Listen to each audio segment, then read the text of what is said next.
Yesterday I caught an advanced screening of Joe Wright's Pan, and I'm here to let you know my thoughts. First off, I'll say I was very excited to see this film. Peter Pan was a big part of my childhood, and this film was going to take an interesting look at how this fantasy world came to be. Levi Miller is playing his first major role as Peter Pan, and I thought it was perfectly cast. There was just something about him. He was so innocent and honest that his performance really came through on screen, and you really believe that he was Peter Pan. The film is just beautiful.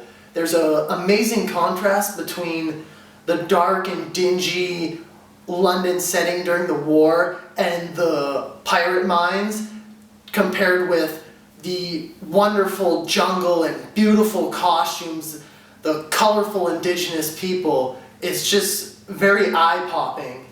I'm not a big fan of 3D.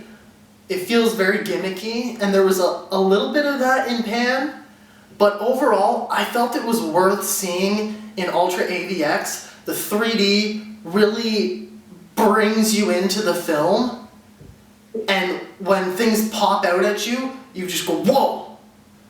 For me, it was a little bit strange when the Pirates started singing Smells Like Teen Spirit and Blitzkrieg Bop, but I think for kids of this generation who don't know Nirvana and the Ramones, it'll just come off as a very haunting pirate chant.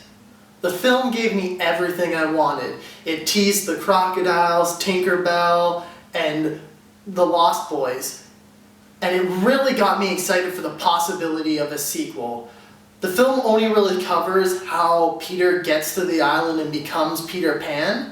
It doesn't really explore how his relationship changes with Captain Hook. Hook is introduced in the film, but we don't see how he becomes Captain Hook, and I think that's a big possibility for a Pan 2. I was actually half expecting to leave with unanswered questions about the backstory, but I actually feel like they did a great job of answering all the questions you have about Neverland while still leaving room for a potential sequel. Especially since Peter and Hook are still friends and we're only seeing the beginning relationship between Smee and Hook. There's still a lot left to explore.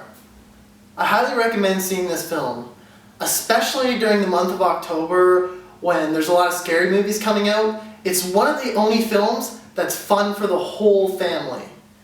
You can bring your kids to it, and even if they don't know the story, they'll fall in love with the characters for the first time, and adults who grew up on Peter Pan will just reminisce about the magical world of Neverland. This film is definitely a thumbs up. Check it out. With so many wonderful characters in this film, Tiger Lily, Smee, Hook, Blackbeard, Peter, let me know in the comments who your favorite character was.